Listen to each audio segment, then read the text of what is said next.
you wanted the best, you've got the best podcast, the hottest podcast in the world. The Chris Voss Show, the preeminent podcast with guests so smart you may experience serious brain bleed. The CEOs, authors, thought leaders, visionaries, and motivators. Get ready. Strap yourself in. Keep your hands, arms, and legs inside the vehicle at all times, because you're about to go on a monster education roller coaster with your brain.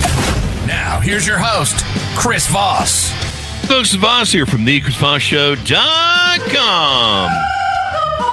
Ladies and gentlemen, welcome to the oldest living podcast that's still broadcast daily out of a handful of the original podcasts from the 2000s. We are the only ones broadcasting daily shows, actually multiple daily shows, 2 times a day. We're kicking ass and taking names. Help us, support us, because we're old and we need a little bit of help. Our backs hurt and our legs we can't feel anymore. So refer the show to your family, friends, and relatives. Go to goodreads.com/Chris Voss, LinkedIn.com/Chris Voss, YouTube.com/Chris Voss, all the crazy places. The opinions expressed by guests on the podcast are solely their own and do not necessarily reflect the opinions of the host or the Chris Voss Show. Some guests of the show may be advertising on the podcast, but it is not an endorsement or review of any kind. Today, I'm missing a young man on this show. We're going to be talking about AI. Everyone's talking about AI these days. It's the thing, the in thing. We're going to be talking about a company called iFrame.ai. And we're going to be talking with the CEO today. Vlad Panit joins us on the show. How are you doing, Vlad? Thank you. Great. Hello from Stanford. Yeah. Oh, Stanford. All right. Yeah. Great. So welcome to the show. Give us your .ai or any other places you want people to find you, social media, et cetera, on the interwebs. Yeah, pretty much. iFrame.ai is the place. It's pretty easy to remember. So, yeah. Yeah. So give us a 30,000 overview of what you guys do there. We deploy GPUs. We build data centers, put a lot of compute there, and then sell it to Neoclouds, hyperscalers, AI labs, some of which you probably use in daily life. So that's as simple as it can be. Now, do you guys make your own GPUs, or you buy them and you source them for the companies that need them for the things? We purchase compute from mainly NVIDIA, AMD. Oh, wow. Build architecture around that, so companies can use it for inference and also for training. And then we resell it to large companies. Oh, wow. Now, are you the reason that my 4090 that's now 2 years old keeps going up in price even though it's used? Might be. And my hard drives cost twice as much, or how's that work? I think NVIDIA is more responsible for that. Oh, is it? Okay. Speculators on the market, but yeah. Yeah. Get NVIDIA on the phone, damn it. No, I'm just kidding. Being funny. Yeah. So tell us about your product. Who's your clients?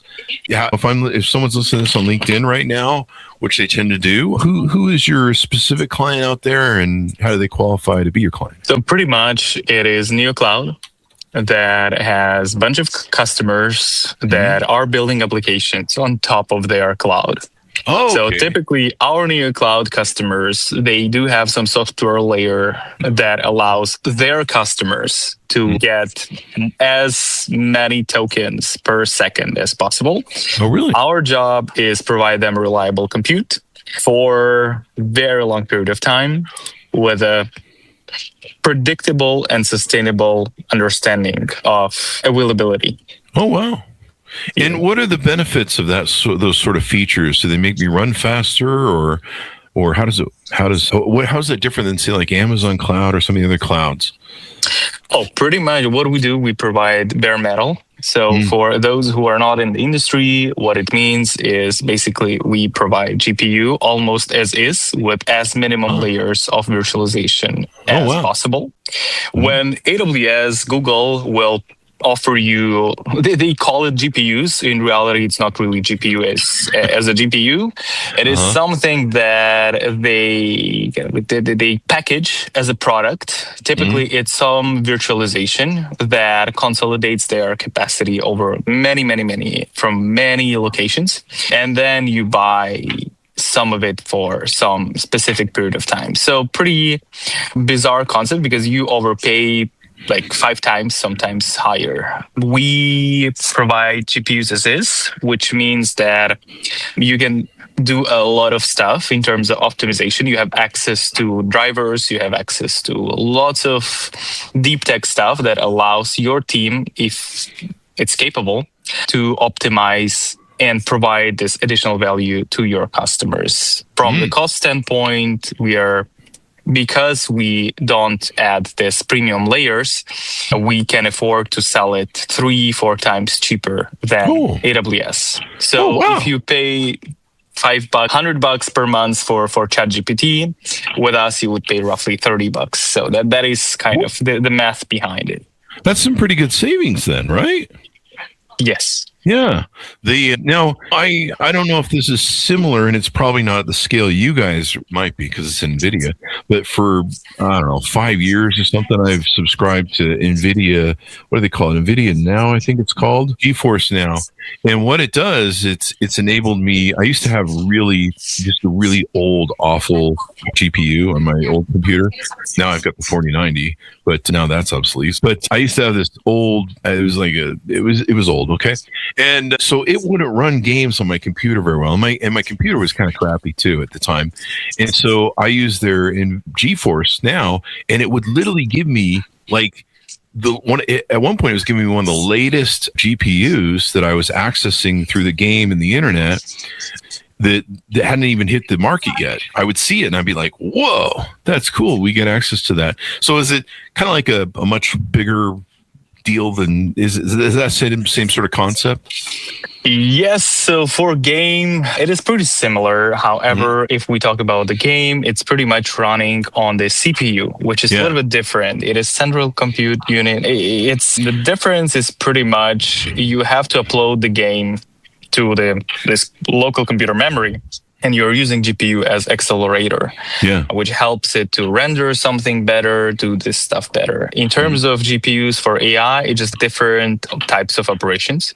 What you need to do, you have to upload the entire model on that GPU. That takes time, that takes effort, and it's not very easy to change it. So, for example, if in the application you can switch between models, typically like ChatGPT, Gemini, Anthropic allows you to switch between models on the fly. But that is application layer. In reality is they have to upload this model, and it takes time to some specific GPU, lock it there for a very long time so it's cost efficient, and then just provide you access to make some calculations on that. So the entire processing happens there. Another thing is, if you are not just limited by inference, which is just chatting with AI, but also do stuff like training, you need to have many thousands of GPUs interconnected between each other. And if you have this connection between multiple internet providers, etc., you can imagine how slow that could be. And it's just cost inefficient because you still pay for GPU hour, but internet connection, in simple words, it's just messing up with your budget. So it's not cost efficient. That's why larger Neoclouds, they rent space they basically rent our DCs in the same location with internet connected GPUs. So the architecture supports these kind of use cases. Now I know one of the problems that companies are finding, they laid off all these people, and then they are finding it seems like AI might not be as efficient. And then one of the problems they have is the people that are left that they've tried to stack basically with the people they fired job onto them.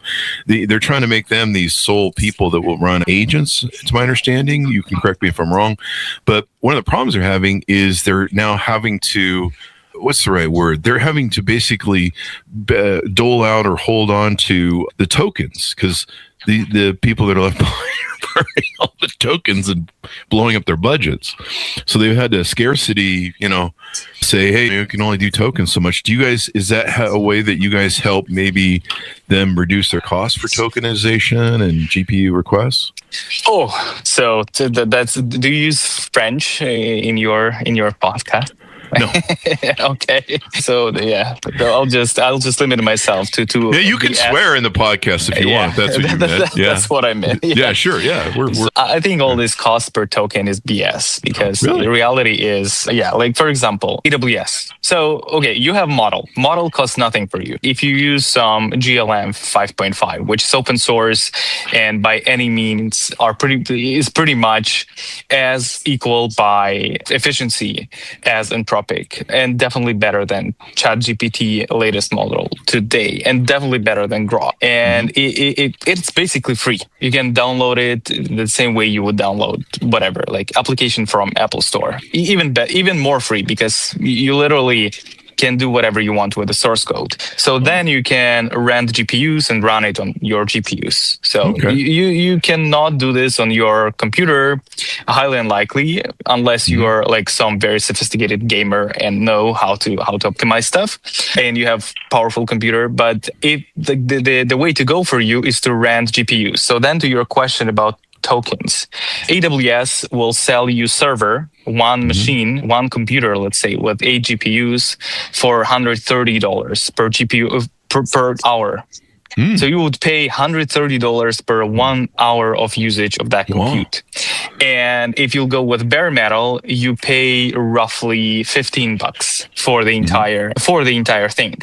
Long story. It's not hard to make simple calculation, and here we are. It's at least 5 to 6 to 8 times cheaper if you would just do it in a different way. So all these price per token conversations, it's more marketing narratives from Anthropic, from ChatGPT. They try to play this game between each other. It is not actually linked to any real mathematics. Yeah. That's interesting. So now you've mentioned this term metal a couple times, and I see there's VPC interconnect. Are those two? Can you give us a foundation on what those are and how they work? Yeah, pretty much. There is a lot of different ways how to interconnect nodes. We started with interconnecting GPUs, IP to IP, so-called, which means that you can run your models on your computer. However, use some remote GPUs as accelerators. So that is pretty much similar to what you mentioned in the beginning. It works for inference, but it's not very great solution for training, especially if you want to get if you train underlying models. If you fine tune something, yes, but if you do some large scale training, it's just no way to go. Yeah. And so basically, instead of me as a company, let's say, do you find most of the people use you maybe medium to small companies that they can't really afford to buy in bulk the GPUs needed, or is it usually larger companies are coming to you that are trying to offset the burn rate? So our companies, pretty much, they are our customers. They are providing applications for customers, for their end users. So for example, if you generate a lot of videos, that would be probably our customer who is renting GPUs at scale from us and then resells it to you for way better margin. And that's why the narrative actually sticks on the market about this token price, because they love when ChatGPT comes out there and justifies why they charge you 10 times more than it really costs. So everybody kind of align on this message, not us. We are really interested in just making it more affordable so more and more people can do stuff with AI. So I'm a small businessman. Some people may have small teams, 5 to 10, 20 people. Is that affordable for us if we're trying to develop AI systems, or is it more something that's you got to have some serious bank going on? Yeah, the question of affordability is a great one, but it more it narrows down to one question, like what's the goal? Because to run your own model on your own GPU, it would cost you at least $15-$30 per hour. Oh, wow. If that is something that justifies your expense, for example, if you generate tons of data, or you do stock prediction, that's something that makes sense. You would make way more money. Yeah. Again, it's not financial advice or stock purchase advice. However, if you do some high frequency stuff that requires this intelligence, that is the way to go, and it's pretty cheap way to go. If you do if you make occasional requests to AI and just ask it for some stuff to help with daily work, it does make sense. Oh, this tokenization and people having enough tokens and making sure they don't waste them and stuff. I don't know. Maybe some of these people are using tokens in the big companies for OnlyFans or something. I don't know. So how did you get into this business and how did you begin your entrepreneur journey here? Or kind of give us your entrepreneur. What is that? Your entrepreneurs. Yeah. I've been an entrepreneur since I was 18. I just made up a word. What was your journey in your entrepreneur hero's journey? Like in IT, it actually started 2008 from software company. Actually, it started way earlier with e-commerce business, but like serious IT, which is like more dived into engineering. It started a company in Europe. We scaled to quite large company, worked with United Nations projects, and we're pretty successful there. I was born in Ukraine, so we had a huge team in Ukraine. We worked on eHealth project, which is now, it's something like in the US, they try do this same consolidation of healthcare data. But here in the US, where I live for the last 7 years, I think, it's a complete mess. Nobody wants to share data with no one, especially healthcare.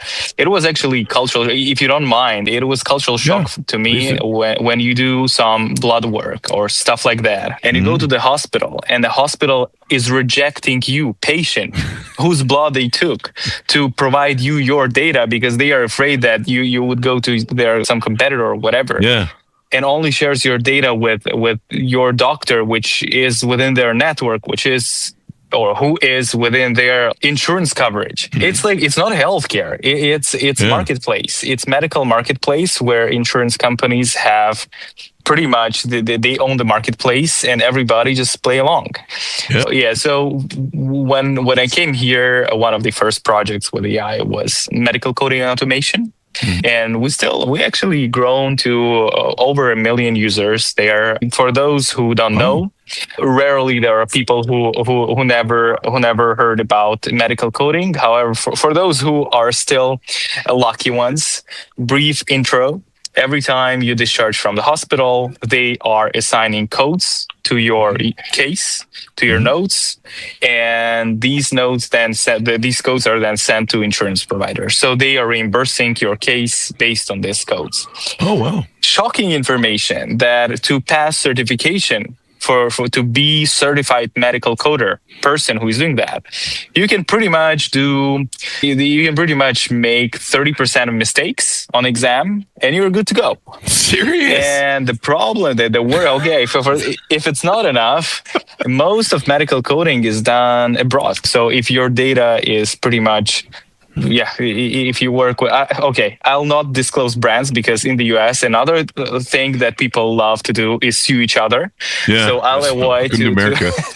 Welcome to America. Absolutely. I love this country, but there are some interesting things happening. So like a lot of this data, they are ending up in India. So that's why a lot of people lost their privacy. They basically, in the beginning of last year, I think it was first quarter of last year or year before, over 200 million patients lost their data because of United Health Group leak.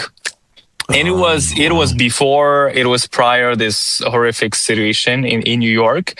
So 200 million. So if you receive call from some nice person with a very specific accent about something, some help with your computer or stuff like that, it's highly likely that they got your information from this leak. So we started using AI in this industry because it's obvious. It's just obvious. You don't send data anywhere. It's basically processed in the facility, never leaves a healthcare provider. It uses a bunch of optimizations to make sure that you will get your reimbursement.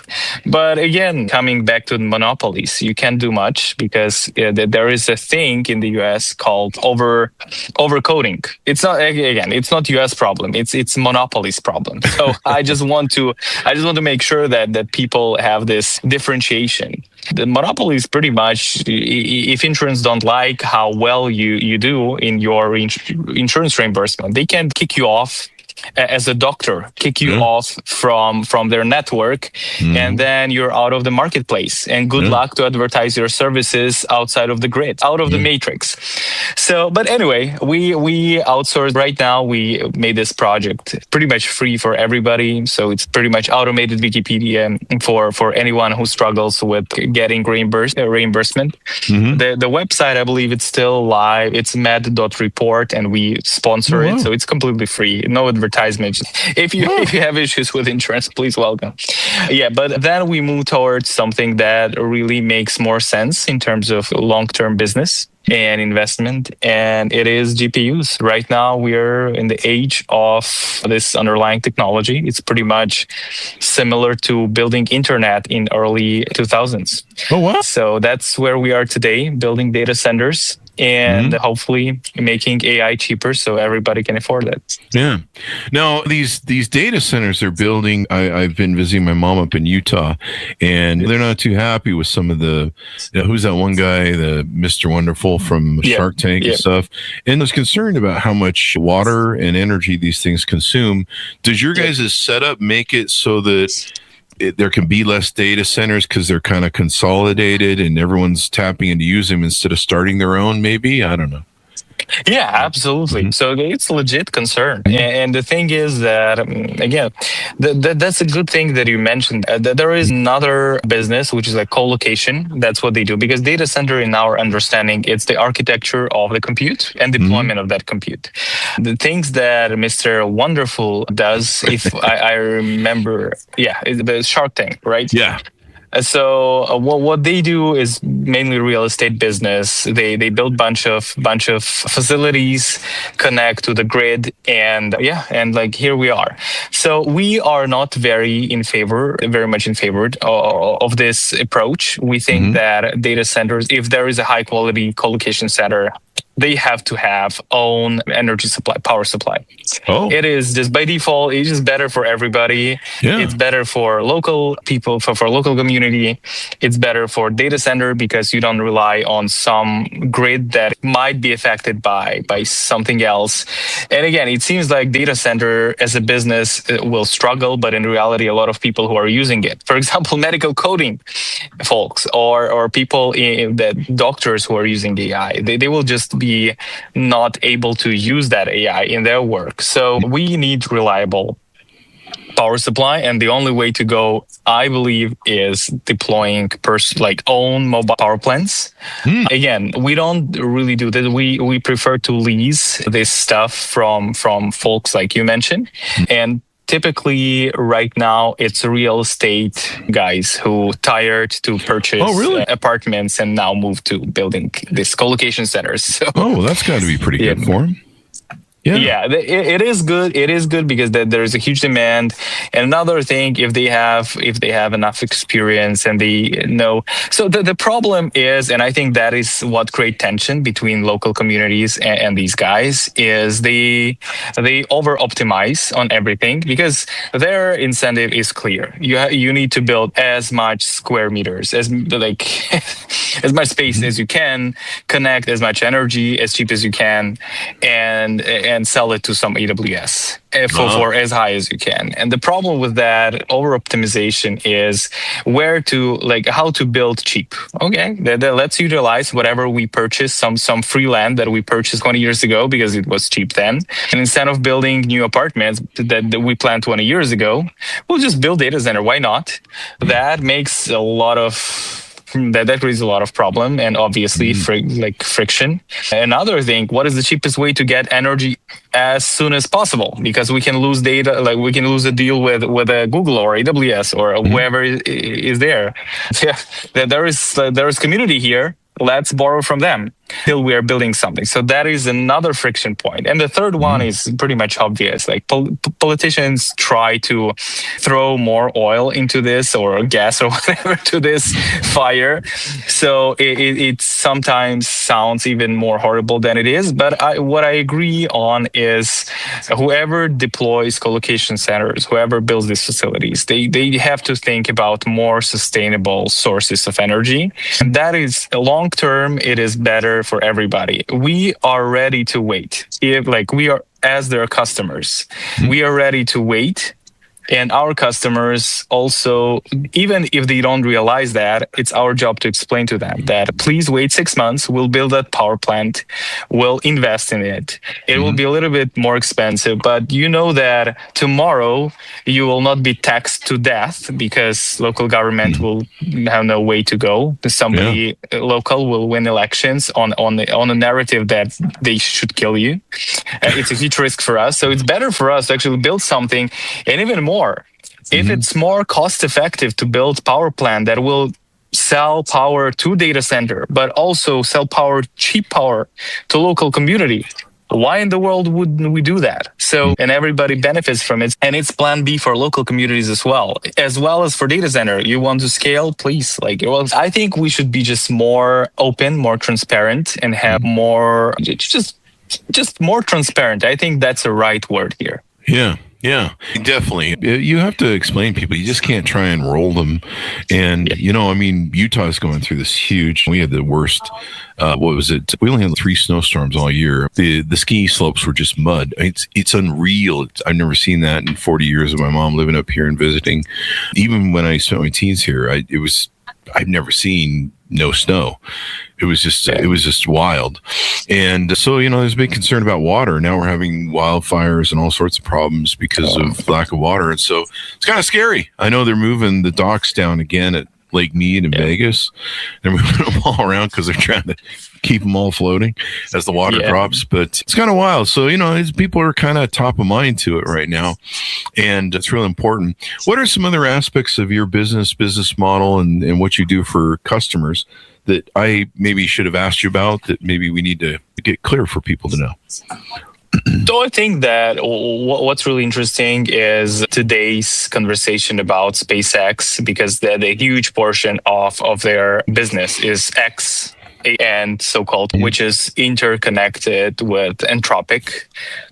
We are expecting IPOs. OpenAI and Anthropic, I believe. Anthropic already mentioned S1 filing, which is like pre-IPO kind of moves.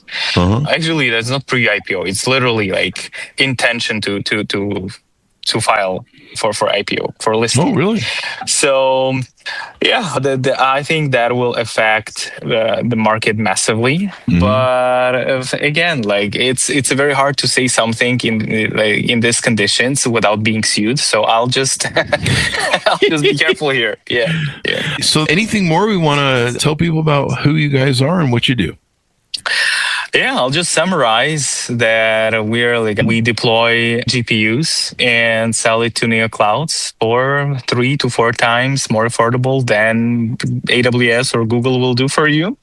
So that is pretty much our business. Yeah. Any future things that people will be needing to engage in as you bring it up, or future services maybe you can tease out, or we don't want you to give away anything that maybe is secret, but no, absolutely not. The only thing that might be interested for more general public is this thing is pretty much capital intensive. And again, I think that all these rumors about how big the bubble in AI is, I think it's a huge overestimation. And again, really? The numbers are showing that. For just a brief example, so to deploy roughly 64 servers, 64 computers in simple language. We typically NVIDIA will sell it to you for about 700, 800K per computer, which is a lot.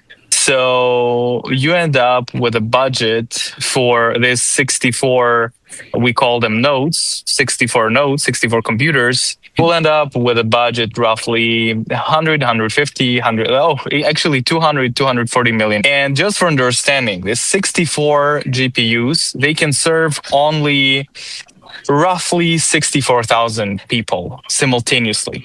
Oh, wow. 64,000, not people, 64,000 requests simultaneously. It's a very low amount of them. So you spend $200 million and you serve only 64,000 people simultaneously. You can imagine that having millions and millions and potentially billions of people utilizing GPU today, it's not even close to enough just to serve questions like, the basic stuff. I think we're losing you a little bit, Vlad. Current compute capacity. All right. I think we got you back. Dip for a little bit on the internet there. The Stanford must be using their AI systems. Yeah. Soaking up all the internet. We'll round out the show here. Thank you, Vlad, for coming on the show. We really appreciate it. Thank you so much. Thank you. And thank you to our audience for tuning in. Check him out. Give us the AI and any other social media websites you want people to check you out on, Vlad. Yeah, just iFrame.ai. And pretty much that's it. And Viva Ukraine. Thank you. I was trying to say Viva la Ukraine because they say Viva la, but I don't think there's a law in the Viva Ukraine, right? You just say Viva Ukraine. Yeah, I'm not in that club. club. Okay. The one thing about Ukraine is they had so many beautiful women. They were like the capital of, what do they call that? A surrogate pregnancy. And I've photographed plenty of you through my photography stuff. And they're just so beautiful. They have that wonderful Eastern Bloc look and probably some of the best women on earth. I don't know. Anyway, thank you very much, Vlad, for coming on the show. Thanks so much for tuning in. Go to goodreads.com/Chris Voss, LinkedIn.com/Chris Voss, YouTube.com/Chris Voss, and all those crazy places in it. Be good to each other. Stay safe. We'll see you next. You've been listening to the most amazing, intelligent podcast ever made to improve your brain and your life. Warning, consuming too much of the Chris Voss Show podcast can lead to people thinking you're smarter, younger, and irresistible sexy. Consume in regularly moderated amounts. Consult a doctor for any resulting brain bleed.